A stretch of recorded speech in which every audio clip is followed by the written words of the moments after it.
Hi friends, ఈరోజు మనం శ్రీమద్ భగవద్గీత చతుర్దశ అధ్యాయం గుణత్రయ విభాగ యోగ సారాంశాన్ని చెప్పుకుందాం. సంజయుడు ధృతరాష్ట్రునితో శ్రీకృష్ణ అర్జునుల సంభాషణను విని ఇంకనూ ఇట్లు చెప్పుచున్నాడు. శ్రీకృష్ణుడు పార్థునితో కర్మాది విషయ జ్ఞానములలోకెల్లా విశిష్ట జ్ఞానము ఉన్నది. అట్టి జ్ఞానమును గూర్చి చెప్పుదును, వినుము. దానిని తెలుసుకొని మునులు సర్వోత్తమ స్వరూప ప్రాప్తిని పొందినారు. వారు సృష్టికాలమున జన్మింపరు, బ్రహ్మ ప్రళయకాలమున కూడా నశింపరు, వ్యధను పొందరు.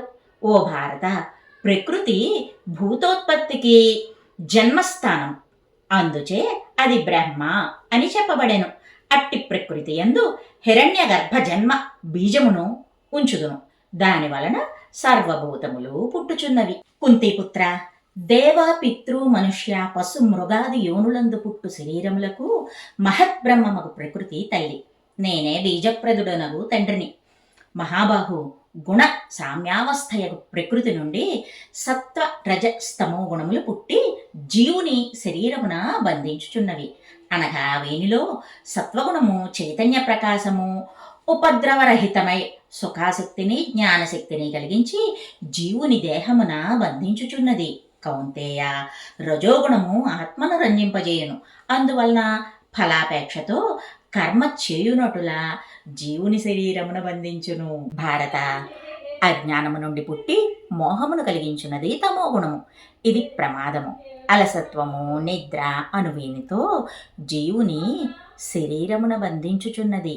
భారత, సత్వగుణము దుఃఖ కారణములున్నను సుఖమును కలిగించును. రజోగుణము సుఖకారణమైన కోరికలను పుట్టించును. తమోగుణము బుద్ధిహీనత కల్పించి కర్తవ్య నిర్వహణ చేయనీయదు. మంచి విషయములు విని జ్ఞానము పొందుచున్నా సత్వగుణ వృద్ధి పొందుచున్నాము అని గ్రహింపవలెను. తృప్తి లేకపోవుట, శాంతి లేకపోవుట, లోభము, భోగవాంఛ ఇవి దేహమందు రజోగుణము వృద్ధిలో ఉన్నప్పుడు పుట్టును.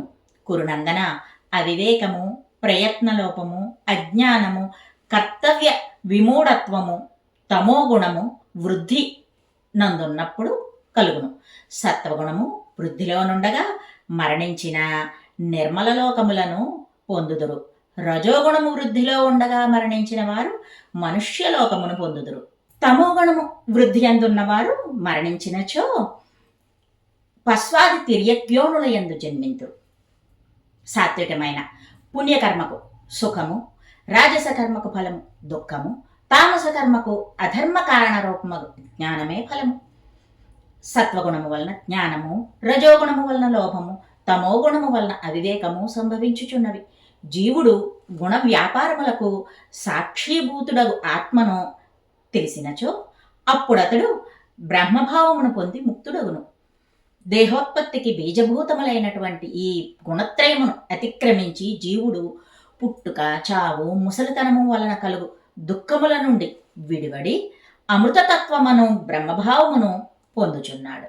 అర్జునుడు భగవానునిట్లు అడుగుచున్నాడు, ఓ ప్రభు, గుణాతీతుడు ఎట్టి చిహ్నములు కలిగి ఉండును? అతని ఆచరణమేమి? ఏ ఉపాయము వలన ఈ 3 గుణములను అతిక్రమించగలడు?